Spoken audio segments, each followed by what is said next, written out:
الله الرحمن الرحيم الحمد لله وكفى وسلام على عباده الذين اصطفى أما بعد فأعوذ بالله من الشيطان الرجيم بسم الله الرحمن الرحيم إن المتقين في جنات وعيون آخذين ما آتاهم ربهم إنهم كانوا قبل ذلك محسنين كانوا قليلا من الليل ما يهجعون وبالأسحار هم يستغفرون وفي أموالهم حق للسائل والمحروم صدق اللہ العظیم۔ محترم بزرگ و عزیز دوستو، یہ سورہ ذاریات کی 15ویں، 16ویں، 17ویں اور 18ویں آیت، 19ویں آیت آپ حضرات کے سامنے پڑھی گئی۔ ان آیتوں میں اللہ تعالیٰ نے متقی لوگوں کی 3 صفات ذکر فرمائی ہیں۔ اللہ تعالیٰ ارشاد فرماتے ہیں ان المتقین فی جنات وعیون، کہ بے شک تقوی والے متقی پرہیزگار لوگ باغات میں ہوں گے اور چشموں میں ہوں گے۔ آخذین ما آتاہم ربہم، جو ان کا رب ان کو دے رہا ہوگا وہ اس کو لے رہے ہوں گے۔ انہم کانوا قبل ذلک محسنین، اس لیے کہ وہ اس سے پہلے نیکوکار تھے۔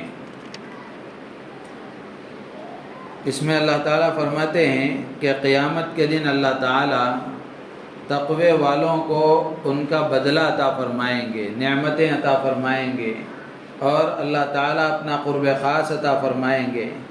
تو جو کچھ یہ ملے گا ان کو کیوں ملے گا؟ اللہ تعالیٰ نے وجہ بیان فرمائی، انہم کانوا قبل ذلک محسنین، اس لیے کہ وہ اس سے پہلے نیک عمل کرتے تھے۔ تو آخرت میں جو بدلہ ملے گا، آخرت میں جو درجے ملیں گے، اور آخرت میں اللہ کی طرف سے جو نعمتیں ملیں گی وہ نیک عمل کی بنیاد پر ملیں گی۔ یہاں اللہ نے یہ نہیں فرمایا کہ متقی لوگوں کو قیامت کے دن جو کچھ دیا جائے گا اس لیے کہ وہ انبیاء کی اولاد تھی، اس لیے کہ وہ اولیاء کے خاندان کے تھے، اس لیے کہ وہ علاقے کے چودھری تھے۔ اللہ نے یہ نہیں فرمایا، اس لیے کہ قیامت کے دن کامیابی اور قیامت کے دن نجات کا جو معیار اور مدار ہے وہ نیک عمل کی بنیاد پر ہے۔ جس کے پاس عمل ہوگا اور نیک عمل ہوگا، اخلاص کے ساتھ ہوگا، اللہ کے ہاں وہ کامیاب ہو جائے گا۔ تو اس لیے آدمی کو عمل کا پابند ہونا چاہیے، عمل کا پابند ہونا چاہیے۔ اس سے پہلے بھی میں نے عرض کیا تھا کسی موقع پر کہ اللہ کے نبی علیہ السلام نے اپنی سگی چہیتی لاڈلی بیٹی حضرت فاطمہ سے فرمایا تھا کہ یا فاطمہ انقذی نفسک من النار، کہ اے فاطمہ اپنے آپ کو جہنم سے بچانے کا انتظام کر لو، نیک اعمال کر لو، اس لیے کہ اللہ کے ہاں میں تمہارے سلسلے میں کچھ کام نہیں آؤں گا۔ آخرت میں جو کچھ بدلہ ملے گا وہ عمل کی بنیاد پر ملے گا۔ یہی بات آپ نے اپنی پھوپھی حضرت صفیہ سے فرمایا تھا، اور یہی بات اپنے خاندان والے قریش کے قبیلوں سے فرمائی تھی۔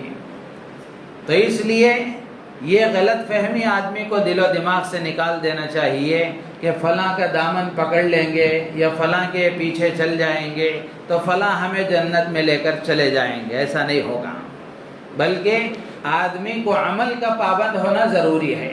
ہاں تھوڑی بہت کوتاہی ہو گئی ہوگی تو اللہ تعالیٰ کسی نہ کسی کے طفیل میں اللہ تعالیٰ بخش دیں گے۔ جیسے حافظ قرآن ہے، حافظ قرآن کے بارے میں اللہ کے نبی نے فرمایا کہ یہ 10 جہنمیوں کو، جن کے بارے میں جہنم کا فیصلہ ہو چکا ہوگا، اپنے خاندان کے 10 جہنمیوں کو یہ جنت میں لے کر جائے گا۔ اللہ تعالیٰ اسے یہ اختیار دیں گے، اس کی سفارش پر اللہ ان کو جنت میں بھیجیں گے۔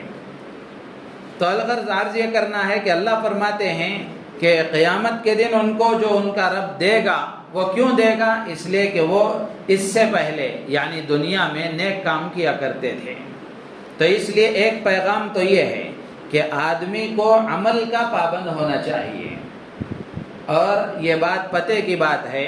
حضرت مولانا ابراہیم صاحب دیولہ دامت برکاتہم نے ایک مرتبہ فرمایا، دنیا میں ہو یا دین میں ہو، دنیا میں ہو یا دین میں ہو، عمل اور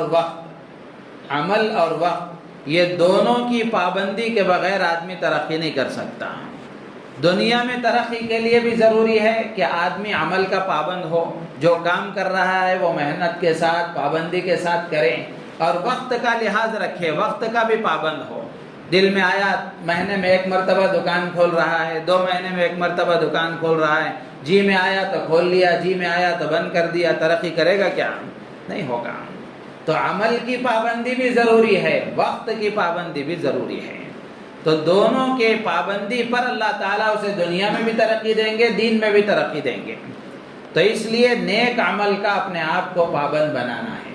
ماشاءاللہ رمضان کے 2 عشرے گزر گئے، بہت سارے مسلمان جو غیر رمضان میں نماز نہیں پڑھتے تھے، بہت ساری عورتیں اپنے گھروں میں رمضان کے علاوہ دنوں میں نماز نہیں پڑھتی تھیں، اب رمضان کے مہینے میں نماز پڑھنے لگے تو اب اللہ سے یہ دعا مانگنا چاہیے کہ اللہ اب کی جو نماز شروع ہوئی ہے یہ زندگی کی آخری سانس تک باقی رہے۔ اس پر استقامت اللہ سے مانگنا چاہیے، عافیت اللہ سے مانگنا چاہیے کہ اللہ اب جو نماز پڑھنے کی توفیق آپ نے دی ہے، کسی گناہ کی وجہ سے اب آئندہ محروم نہ فرمائیے، بلکہ ہمیشہ نماز کا پابند بنا کر رکھیے، ہمیشہ نماز کا پابند میں بن کر رہوں۔ اللہ سے اس کی دعائیں مانگنا چاہیے، روزانہ افطار کے وقت میں، روزانہ سحری کے وقت میں، روزانہ ہر فرض نماز کے بعد میں دعائیں قبول ہوتی ہیں، یہ حدیث میں اللہ کے نبی نے فرمایا ہے۔ تو اس لیے اس موقع پر دعاؤں کا اہتمام کرنا چاہیے، اور آدمی کے دل میں تمنا ہونی چاہیے اور یہ ارادہ ہونا چاہیے کہ اب تک کے جو رمضان ہماری زندگیوں میں گزر گئے، کہ رمضان آتا تھا نمازی بن جاتے تھے، جیسے ہی عید کا چاند نظر آ جاتا تھا پھر شیطان کے پیچھے چلے جاتے تھے، ایسا نہیں ہونا چاہیے۔ اب کا جو رمضان آیا ہے یہ رمضان ہماری زندگیوں میں انقلاب لانے والا ہو، ہماری زندگیوں میں تبدیلی لانے والا ہو، ہمارے اندر کچھ نہ کچھ تبدیلی آئے، فرق آئے۔ ساری دنیا بدل رہی ہے، حالات بدل رہے ہیں اور دشمن اپنے منصوبے بنا رہا ہے، لیکن ہماری زندگی ہے کہ بدلنے کا نام نہیں لے رہی ہے، ہم ہیں کہ بدلنے کا نام نہیں لے رہے ہیں۔ جیسی پہلی حالت تھی وہی حالت آج بھی ہے، جیسا پہلے ماحول تھا ویسا آج بھی ماحول ہے۔ اگر یہی حال رہا تو پھر اللہ حافظ ہے، اللہ ہی حافظ ہے۔ تو اس لیے نیک عمل کی پابندی یہ ضروری ہے۔ اللہ تعالیٰ فرماتے ہیں کہ یہ متقی لوگوں کی پہلی صفت یہ ہے کہ کانوا قلیلا من اللیل ما یہجعون، کہ یہ رات کو سوتے کم ہیں جاگتے زیادہ ہیں، رات کو سوتے کم ہیں جاگتے زیادہ ہیں۔ ماشاءاللہ باہر بھی جو نوجوان سن رہے ہوں گے یا یہاں بھی جو سن رہے ہیں وہ بھی خوش ہو گئے ہوں گے کہ ہم بھی متقیوں کی فہرست میں شامل ہو گئے، اس لیے کہ آج کا ماحول ایسا ہے کہ کون نوجوان ہے جو رات میں 1-2 بجے سے پہلے سوتا ہے؟ اللہ تعالیٰ متقیوں کے بارے میں فرماتے ہیں کہ متقی بھی رات کو سوتے کم ہیں جاگتے زیادہ ہیں، تو لہذا ہمارا بھی شمار انہیں میں ہے۔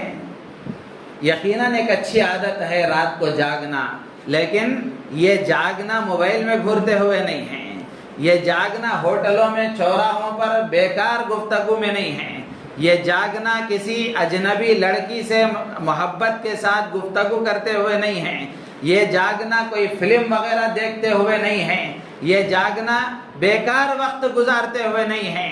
اللہ کے جو نیک بندے متقی پرہیزگار ہیں یہ راتوں کو جاگتے ہیں اللہ کی عبادت کرتے ہوئے، اللہ کی عبادت کرتے ہوئے۔ میں ہمیشہ یہ بات کہا کرتا ہوں، مسلمانوں کی جو صورتحال اس وقت کی ہے کہ جو مقدس راتیں آتی ہیں، جو مقدس راتیں آتی ہیں، چاہے وہ شب برات کی ہو، شب برات کی ہو، یا پھر اب جو رمضان کی طاق راتیں ہیں، عام دنوں میں اتنا گناہ نہیں ہوتا جتنا ان راتوں میں ہوتا ہے، جبکہ یہ راتیں آتی ہیں مغفرت کرانے کے لیے، یہ راتیں آتی ہیں اللہ کا قرب حاصل کرنے کے لیے، لیکن ہماری آنکھیں یہ دیکھ رہی ہیں اور ہمارا مسلمان اپنے عمل سے یہ بتا رہا ہے کہ عام دنوں میں اتنا گناہ نہیں کرتا جتنا طاق راتوں میں گناہ ہوتے ہیں۔ مسجدوں میں غیبتیں ہوتی ہیں، مسجدوں میں موبائل اٹھا کر گھورتے ہوئے بیٹھ جاتے ہیں، یا پھر چوراہوں پر وقت گزر جاتا ہے اس لیے کہ دماغ میں یہ بات آ گئی ہے اور زبانوں پر بھی یہ بات آ گئی ہے کہ یہ جاگنے کی راتیں ہیں،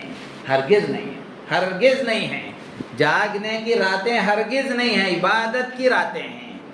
یہ زبان سے جملے ختم کرنا چاہیے، یہ زبان پر آ گیا ہے اس لیے جاگ کر گزارتے ہیں، جیسا چاہے گزارو۔ نوجوان ویلنگ کرتا ہوا گزار رہا ہے یا پھر ادھر ادھر جا کر جو لوگ سوئے ہوئے ہیں محلوں میں آوازیں کر کے ان کو پریشان کرتے ہوئے گزار رہے ہیں، اس لیے کہ جاگنا ہے نا۔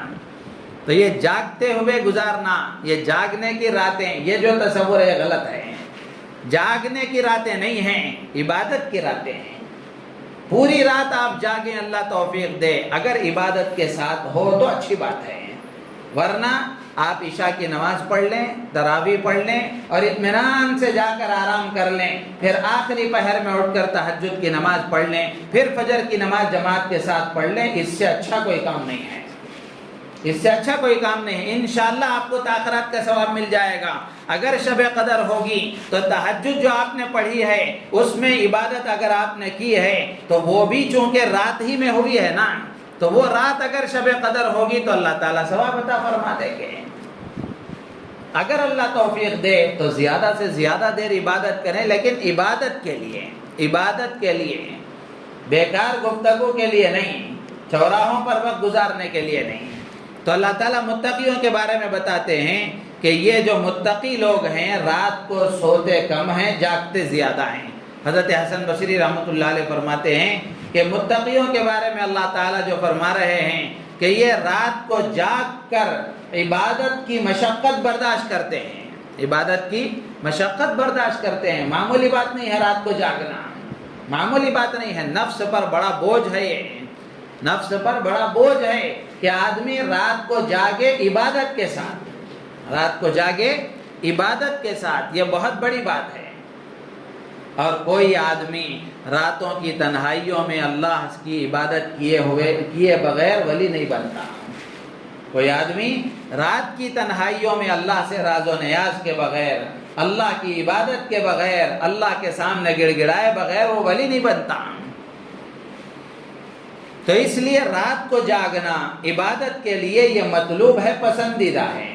اس کے علاوہ رات کو دیر تک جاگنا اور صبح میں دیر تک سونا، زمین پر اس سے بڑا منحوس کام کوئی نہیں ہے، زمین پر اس سے بڑا منحوس کام کوئی نہیں ہے۔ بقول حضرت مولانا خلیل الرحمن سجاد نعمانی دامت برکاتہم کے کہ رات کو دیر تک جاگنا، بیکار کاموں میں رات کو دیر تک جاگنا اور صبح میں فجر کی نماز چھوڑ کر دیر تک سوتے رہنا، اس سے بڑا منحوس عمل دنیا میں اور کوئی نہیں ہے۔ پوری نحوستیں اسی پر آتی ہیں۔ فجر کے وقت میں اللہ کی طرف سے رزق تقسیم ہوتا ہے اور اللہ کے نبی علیہ الصلوۃ والسلام کی دعا ہے، اللہم بارک لامتی فی بکورہا، کہ اللہ صبح کے وقت میں میری امت کے لیے برکت عطا فرما۔ اور یہ امت مردہ پڑی ہوئی ہے، سو رہی ہے، نہ نماز ہے نہ خیال ہے، کچھ نہیں ہے۔ رات کو 2-2 بجے 3-3 4-4 بجے تک ہمارے نوجوان باہر گزارتے ہیں۔ نوجوانوں کی بات تو کیا عرض کروں، شادی شدہ لوگوں کا بھی یہی حال ہے۔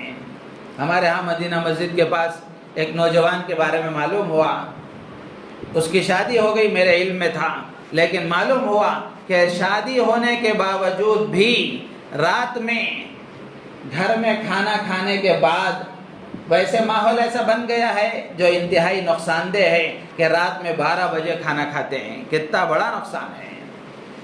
جیسے ہی کھاتے ہیں دسترخوان سے اٹھ کر سیدھا بستر پر آتے ہیں، پھر اس کے بعد سیدھا ہسپتال کے بیڈ پر جاتے ہیں۔ یہ بیماری کا پروسیجر ہے پورا مکمل، کہ رات میں کھانا اور سیدھا بستر پر جانا، چند دن یہی چلے گا، پھر اس کے بعد ڈاکٹر کے پاس جائیں گے۔ حکما اور ڈاکٹر حضرات کہتے ہیں کہ رات کے کھانے کے بعد کم سے کم آدمی کو 40 قدم چلنا چاہیے، کم سے کم 40 قدم چلنا چاہیے، اور رات میں ہلکی غذا کھانا چاہیے۔ تو خیر معلوم ہوا کہ وہ ساتھی جو ہے ہمارا نوجوان، رات میں باوجود یہ کہ شادی ہو گئی، لیکن شادی سے پہلے کی جو زندگی ہوتی ہے اس کا بڑا اثر رہتا ہے، ماں باپ کی بڑی کوشش ہونی چاہیے، ماں باپ کی بڑی نگرانی ہونی چاہیے کہ شادی سے پہلے بھی بچوں کی عادتیں صحیح ہوں، ان کا وقت صحیح گزرے، ورنہ جو پہلے عادتیں پختہ ہو گئی ہوتی ہیں شادی کے بعد بھی ایسا اکثر نوجوانوں میں دیکھا گیا ہے کہ ان بری عادتوں کو چھوڑنا ان کے لیے مشکل ہو جاتا ہے۔ تو شادی سے پہلے یہ نشے کا عادی ہو گیا، تو معلوم ہوا کہ شادی کے بعد بھی باوجود یہ کہ بیوی ہے اور وہ انتظار کر رہی ہے، تنہا کمرے میں انتظار کر رہی ہے، لیکن اس کے باوجود بھی رات میں دوستوں کے ساتھ وقت گزارنے کی عادت ہو گئی، نشے کے دوستوں کے ساتھ عادت ہو گئی، تو رات میں وہ نوجوان رات بھر ان کے ساتھ گزارتا تھا، 4 بجے 4:30 بجے گھر میں اندر جاتا تھا اور سو کر پھر صبح میں ماشاءاللہ 1 بجے 2 بجے فجر ہوتی تھی، جبکہ آدھا بازار خریدا جا چکا ہے، بیچا جا چکا ہے۔ تو اس لیے یہ عادت بالکل اچھی نہیں ہے، یہ بالکل اچھی عادت نہیں ہے۔ راتوں کو دیر تک جاگنا انتہائی طبیعت کے لیے بھی نقصان دہ ہے، شریعت کی طرف سے بھی منع ہے، شریعت کی طرف سے بھی منع ہے۔ ہاں لیکن جاگ رہا ہے آدمی عبادت کرتے ہوئے، یہ پسندیدہ ہے، مطلوب ہے۔ تو جہاں جہاں یہ نوجوان ہماری بات سن رہے ہیں، ہم ان سے گزارش کریں گے اللہ کے لیے اپنے حال پر رحم کریں، اپنی طبیعتوں پر رحم کریں، اپنے حال پر رحم کریں، راتوں کو دیر تک جاگنے سے اپنے آپ کو بچائیں، رات میں جلدی سونے کی عادت ڈالیں، صبح میں جلدی اٹھ کر واکنگ کریں، جاگنگ کریں اور ورزش کریں، اس سے صحت اچھی ہوتی ہے، صبح کی ٹھنڈی ہوا یہ صحت بخش ہوتی ہے، لیکن کہاں نصیب ہے۔ تو متقیوں کے بارے میں اللہ فرماتے ہیں کہ یہ رات کو سوتے کم ہیں، جاگتے زیادہ ہیں، ایک مطلب اس آیت کا یہ ہے۔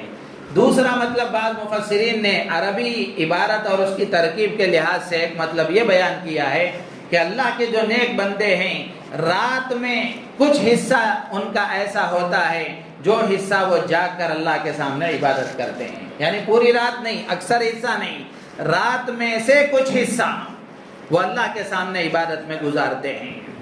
تو دونوں طریقے بھی اللہ کو پسند ہیں، چاہے آدمی زیادہ رات جاگ کر عبادت کرے یہ بھی اللہ کے ہاں پسندیدہ ہے، یا پھر کم سے کم رات میں تھوڑا سا حصہ، جیسے مثال کے طور پر رات میں سحری کے وقت میں آخری وقت میں اٹھ کر فجر سے 1 گھنٹہ پہلے آدمی اٹھ کر تہجد پڑھے، عبادت کرے، تو یہ بھی اللہ کو پسند ہے۔ اس لیے کہ حدیثوں میں آتا ہے کہ رات کے وقت میں اللہ تبارک و تعالی پہلے آسمان پر آ کر اعلان فرماتے ہیں کہ ہے کوئی توبہ کرنے والا جس کی میں توبہ قبول کروں، ہے کوئی استغفار کرنے والا جس کی میں مغفرت کروں، اللہ کی طرف سے یہ اعلان ہوتا ہے۔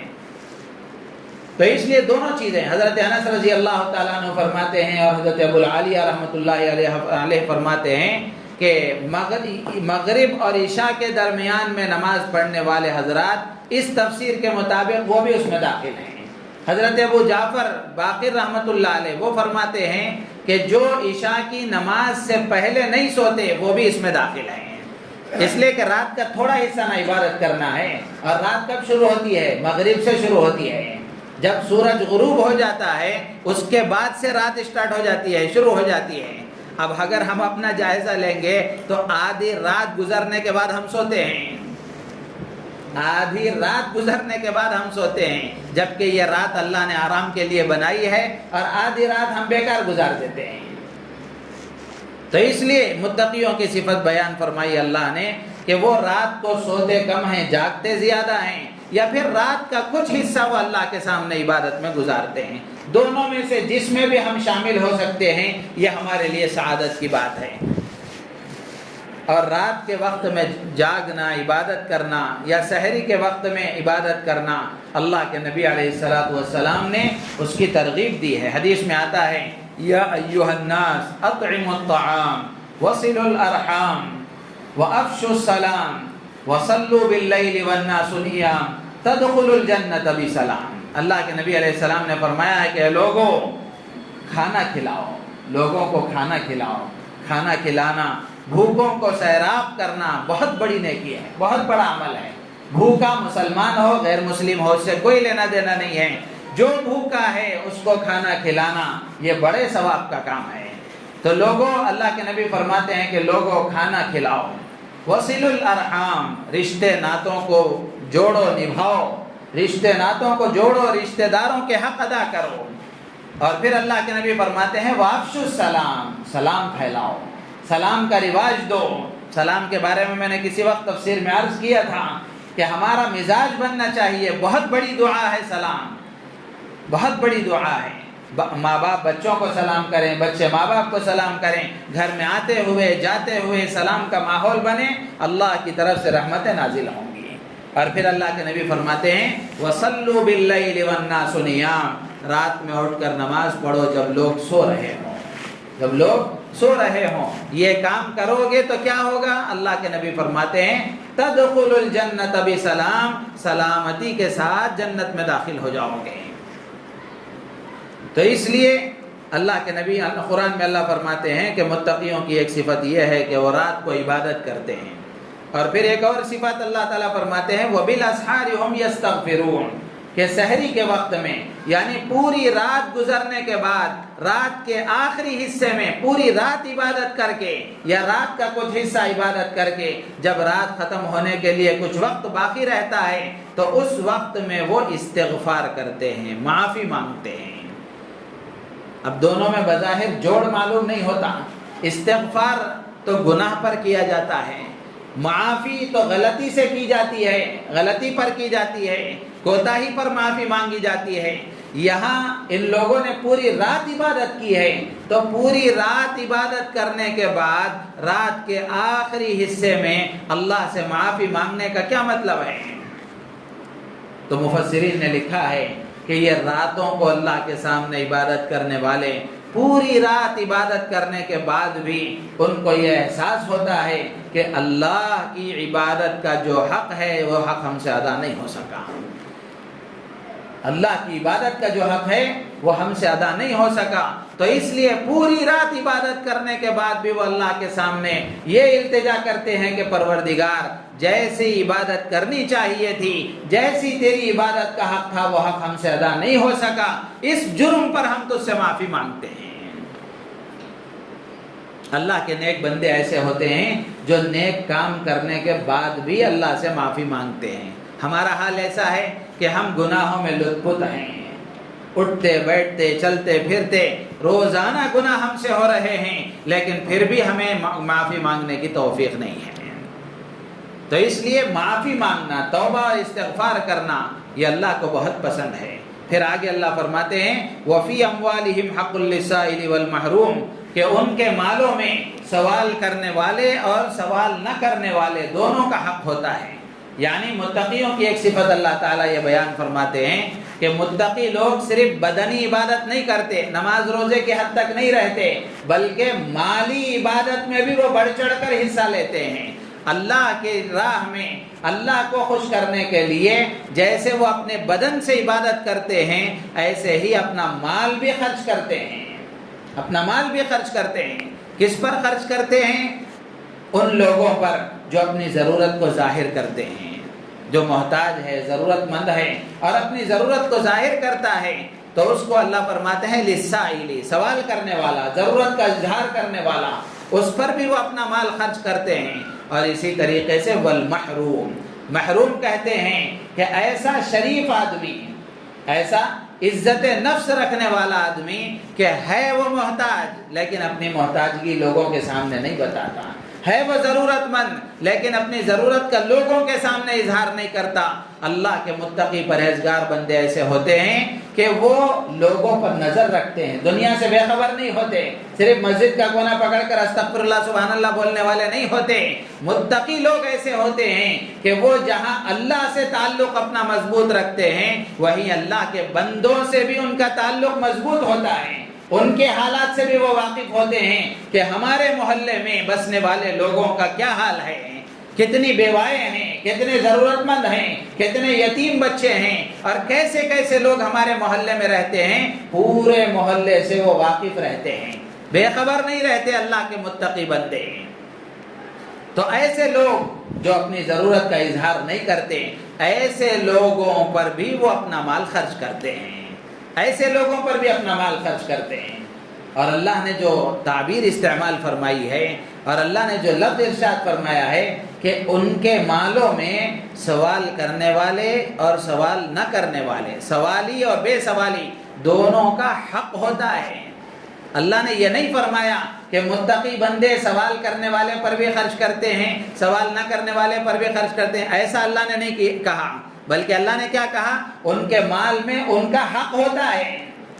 تو اس کا مطلب یہ ہے کہ اللہ تعالیٰ یہ بتا رہے ہیں کہ اللہ کے جو پرہیزگار، متقی، فرمانبردار اور اللہ کو خوش کرنے والے جو بندے ہوتے ہیں وہ اپنا مال ضرورت مند بندوں کو دیتے ہیں، یہ سمجھ کر دیتے ہیں کہ اللہ کی مجھے دی ہوئی دولت میں ان بندوں کا بھی حق ہے، ان بندوں کا بھی حق ہے۔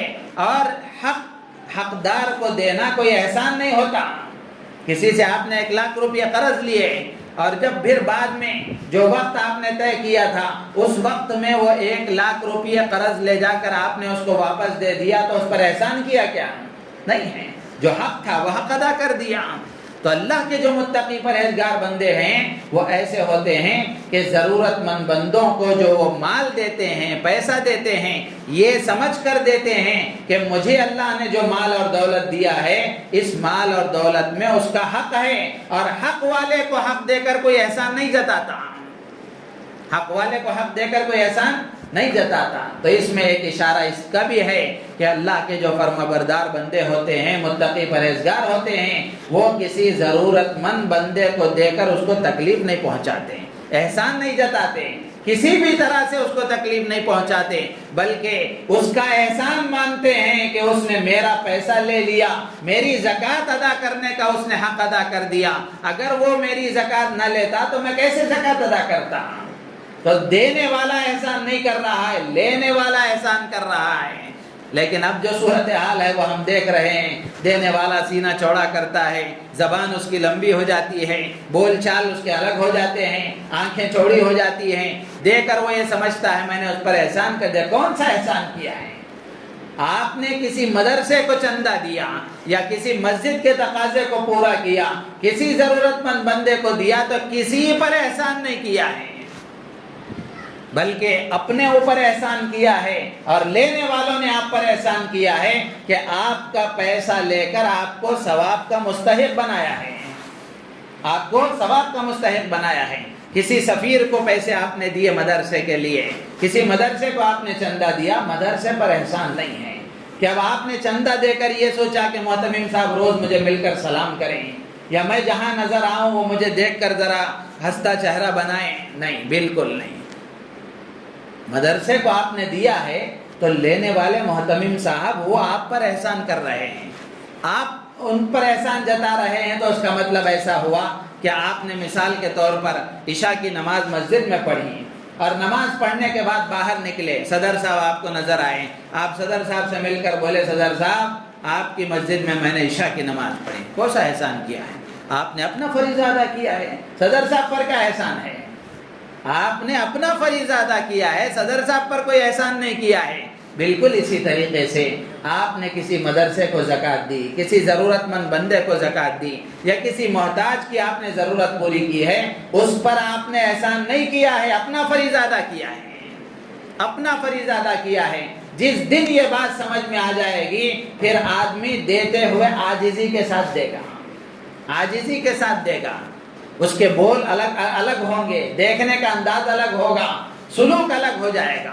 لیکن اب جو صورتحال ہے وہ اسی لیے کہ آدمی یہ سمجھتا ہے کہ میرا مال میں دے رہا ہوں اس لیے میں احسان کر رہا ہوں۔ اللہ تعالیٰ فرماتے ہیں کہ متقی بندے ایسے نہیں ہوتے، اللہ کے فرمانبردار بندے ایسے نہیں ہوتے۔ فرمانبردار بندے ضرورت مند بندوں کو یہ سمجھ کر دیتے ہیں کہ میرے مال میں اللہ نے ان کا بھی حق رکھا ہے، میں ان کو ان کا حق دے رہا ہوں، ان پر احسان نہیں کر رہا ہوں۔ اللہ تعالی ہم سب کو ان باتوں کو سمجھ کر عمل کرنے کی توفیق عطا فرمائے۔